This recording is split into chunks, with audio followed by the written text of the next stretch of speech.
Bueno, continuando con la parte 2 de Anasarca, vamos a hablar acerca de las causas cardíacas, de insuficiencia cardíaca derecha o izquierda, hipodiastólica o hiposistólica, aumento de la presión venosa que produce elevación de la presión hidrostática capilar sistémica pulmonar. Y tenemos unas particularidades en este edema. Es un edema gravitacional, es decir, se acumula en las regiones declives. En la situación habitual con el paciente en actividad aumenta con el ortostatismo, disminuye al estar en decúbito, se acumula primero en la extremidad distal de los miembros inferiores, pie, región perimalleolar, sobre todo maléolos internos, región pretibial. El paciente se levanta sin edema, apareciendo el mismo en el correr del día, siendo mucho mayor al final del día. Comienza en la extremidad distal de los miembros inferiores y va ascendiendo, llegando en casos severos a la raíz del muslo, genitales externos, pared abdominal, cavidad abdominal, ascitis, pared torácica, cavidad pleural, derrame pleural, uni o bilateral. Es raro en los miembros inferiores y cara y generalmente sugiere otra etiología. En los pacientes que están en decúbito se aprecia edema en dorso y miembros inferiores, sobre todo muslo, región sacra y lumbar y dorso de tronco. Generalmente el edema cardíaco es bilateral y simétrico, puede predominar del lado del cuerpo sobre el cual el enfermo ha dormido o permanece la mayor parte del tiempo, o en el lado paralizado en los hemiplégicos, o cuando hay varices o insuficiencia venosa crónica en uno de los miembros inferiores. Tiene unas características no inflamatorias, es frío, blanco y oceanótico, lo conocido en patología por rémora circulatoria, es blando cuando es de reciente formación. Se pregunta si deja marca en la parte en los interiores, en los calcetines. Se evidencia en el examen físico. Al presionar con el pulgar sobre una superficie dura, deja una hoyuelo o fobia vista previamente. El mismo se ve al desplazamiento del líquido intersticial infiltrado. El muslo y pared abdominal de este signo aparece cuando se comprime un grueso pliegue cutáneo con celular subcutáneo entre índice y pulgar. Es un edema indoloro y cuando el edema es masivo puede producir soluciones de continuidad en la piel con consiguiente escurrimiento de líquido o de edema al exterior.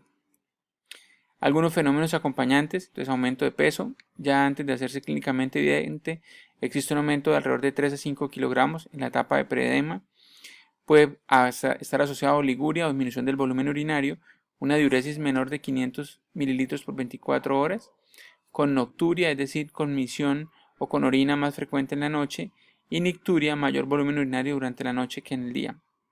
Algunos elementos que sugieren la falla cardíaca o la insuficiencia cardíaca son manifestaciones retrógradas, hipertensión venocapilar pulmonar, edema pulmonar, edema de disnea paroxística nocturna con ortopnea, crisis de disnea paroxística nocturna, tos seca, manifestaciones anterógradas, caída del gasto cardíaco, manifestado por fatigabilidad, hipotensión arterial, somnolencia diurna, embotamiento y mareos, y antecedentes personales que sugieran patología cardiovascular previa o factores de riesgo cardiovascular, eventos coronarios previos, hospitalizaciones previas, falla cardíaca, infartos, hipertensión no controlada.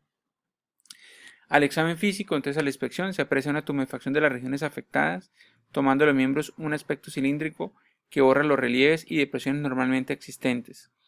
En el edema reciente, la piel está distendida, brillante, lisa, sensible a la presión. Pueden aparecer estrías si el edema es abundante y de rápida instalación. Y cuando el edema se mantiene en el tiempo, la piel se reseca y se descama. Eso es cuando, por ejemplo, el paciente ya pierde líquidos, está más compensado y sale de la fase congestiva. Si el edema es inveterado, las partes blandas se paquidermizan, aumentando el espesor y consistencia, y la piel se hiperpigmenta o cambia de coloración. Con respecto al síndrome edematoso asociado a falla renal, entonces la etiología, obviamente una falla renal, disminución de la excreción de sodio y agua es lo característico, un aumento del volumen plasmático, un aumento de la presión hidrostática.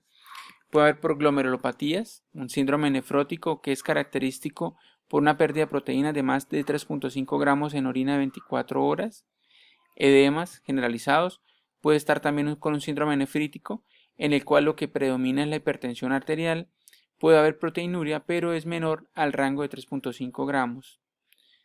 Puede haber hiponcosis, nefropatías tubulointersticiales, y el edema renal se caracteriza por no estar influido por la gravedad, al contrario de lo que pasa en falla cardíaca. No desaparece o disminuye con el decúbito. Afecta fundamentalmente las zonas de tejido celular laxo y fácilmente distensible como cara, que se puede apreciar edema a nivel palpebral, principalmente dorso de manos y pies, bolsas, etc. hasta el edema generalizado con compromiso de las serosas, pasando durante su evolución por todos los grados posibles. Al igual que el edema cardíaco es blando, blanco, indoloro y extensivo. Se acompaña también de aumento de peso y oliguria. Otros fenómenos que pueden acompañarlo nos sugieren en la etiología: la orina espumosa cuando tiene mucha proteinuria, se pone turbia, y esto significa que podría tener una proteinuria. Hematuria macroscópica, es decir, que el paciente nos refiere que está viendo que sale sangre al miccionar. Hipertensión arterial y elementos característicos del síndrome urémico: paciente con olor a orina, aliento urémico, y paciente que puede tener en su piel escarcha urémica. A nivel endocrino, entonces tenemos un caso de hipotiroidismo, puede haber mixedema o edema mucinoso, es decir, por exceso de mucopolisacáridos y ácido hialurónico en el líquido extracelular, con aumento de la presión oncótica intersticial. ¿Qué características entonces vemos en el hipotiroidismo? Pues que es no gravitacional, se ve más edema en cara con infiltración periorbitaria, como estamos viendo acá, macroglosia o lengua agrandada, no disminuye con el decúbito, firme, no deja godet, no deja fobia, y una anasarca miexedematosa es la forma extrema. Vemos un edema generalizado muy extendido con derrame en las serosas, ascites, hidropericárdico, hidrotórax y derrames articulares. Este es un paciente real con hipotiroidismo, es la facies abotogada o facies de hipotiroidismo. Puede haber edema intersticial, caída de cabello, astenia, bradixiquia, piel seca, adelgazamiento y pérdida del cabello, la cara hinchada, estreñimiento, frío y hinchazón en las extremidades, una constelación de síntomas.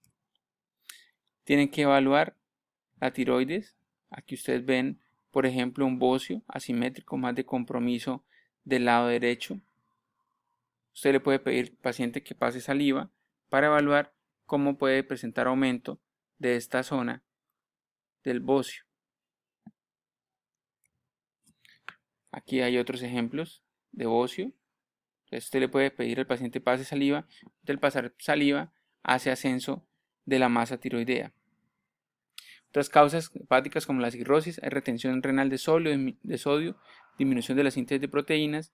Características: no está influido por la gravedad, se acompaña siempre de ascitis, se acompaña de estigmas o enfermedad hepática como angiomas estelares, eritema palmar, ictericia, trastorno de la distribución del vello, ginecomastia, equimosis espontáneas, esplenomegalia, hepatomegalia, y causas nutricionales como la desnutrición calórico-proteica, hiponcosis, kwashiorkor, que es principalmente evaluable en niños que se ven gorditos, pero es porque están con una anasarca con un edema generalizado, caracterizado por dietas pobres en proteínas, pérdida de proteína visceral y muscular, se conserva la grasa y se pareciera que estuviera bien nutrido. El edema angioneurótico, entonces un edema generalizado por aumento de la permeabilidad capilar, origen inmunológico o no inmunológico.